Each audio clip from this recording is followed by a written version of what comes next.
All right, good afternoon. I am John Gioia, Johnngioia.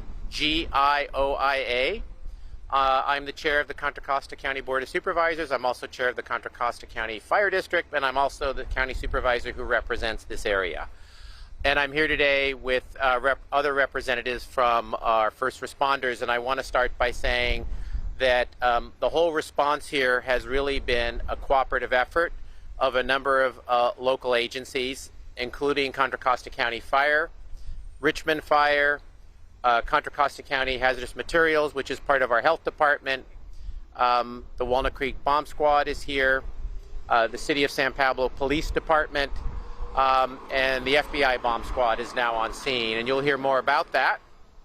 And I think really the whole response here has been about really first protecting public safety, which is why there was an evacuation zone yesterday, and you'll be hearing today that the evacuation zone is going to be reduced in size this afternoon, and that we're working also with the Red Cross, where individuals who've chosen to go to the gym in Contra Costa to stay overnight or seek any help from the Red Cross, individuals can go there.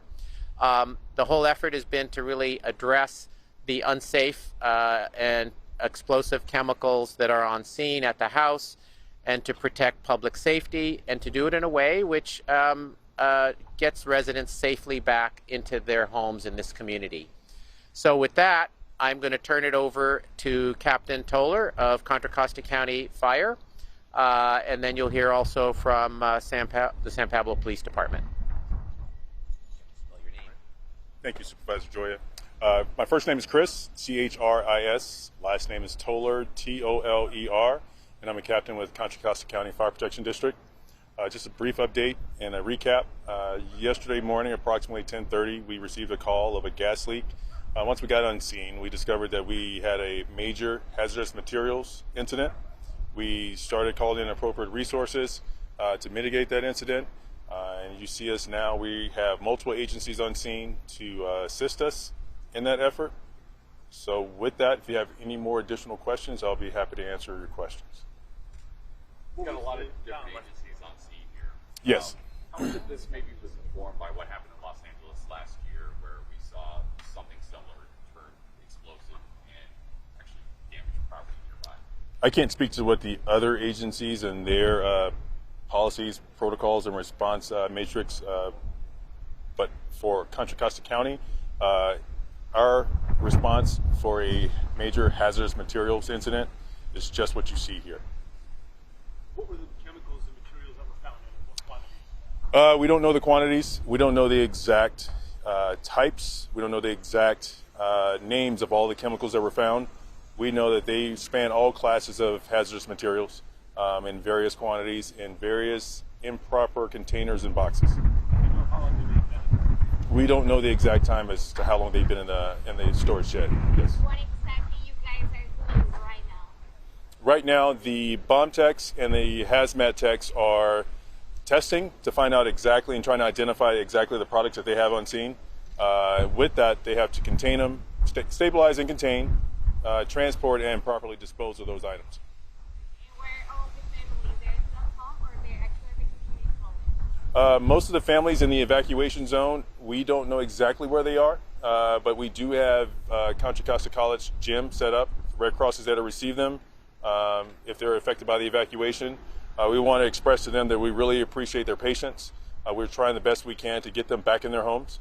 As Supervisor Gioia just stated, we are going to shrink the evacuation zone here pretty soon, and we're also going to provide police escort during our downtime to residents on John and Stanton.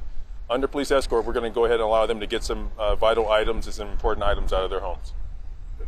Yes. How much material has been removed so far? I don't know how much material has been removed as far as percentages of what was in the storage shed.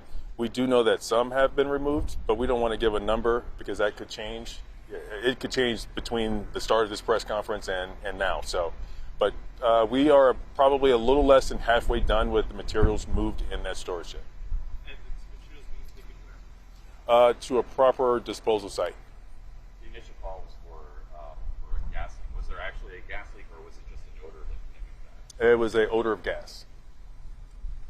And can you tell us more about the people that live in that house? We don't know. We're still trying to identify the individual that lived in the home. We know that he passed away approximately 6 months ago, and that's from unofficial sources from his neighbors. We do know that his brother, who has been on scene, he's been assisting us in trying to give us some information. We don't have the owner. We do have the brother of the owner.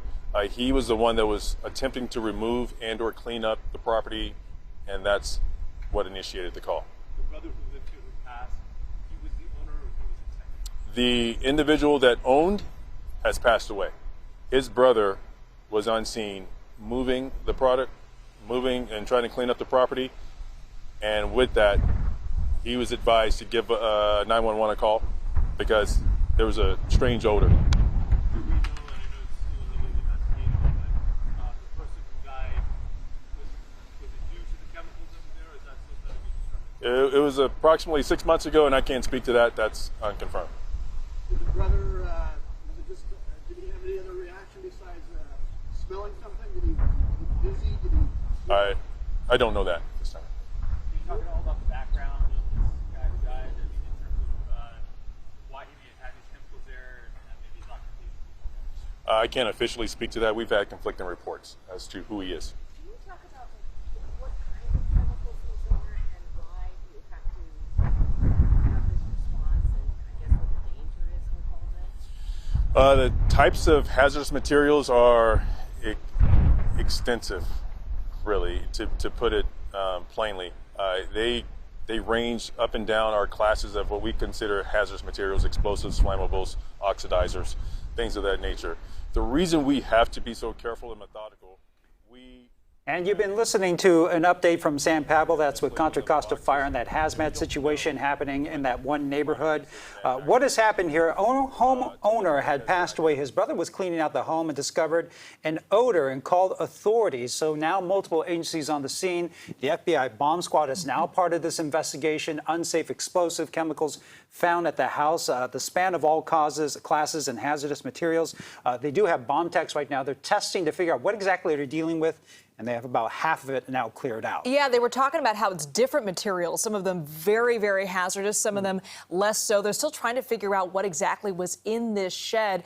As Ryan mentioned, the brother of the owner of the home who passed away about 6 months ago was cleaning up and found some of this hazardous materials when he was attempting to dispose of it, smelled gas, called 911, and this is how it all ensued. Now, there has been a 6-block radius around this home evacuated for the past 24 hours. The good news is today they're planning on shrinking that evacuation zone, and they're going to allow some folks who live in the area to go back to their homes to escort them just to collect some items, but they will still be evacuated, of course. We're going to keep an eye on this and let you know how many evacuees can return to their homes and the latest on their cleanup efforts.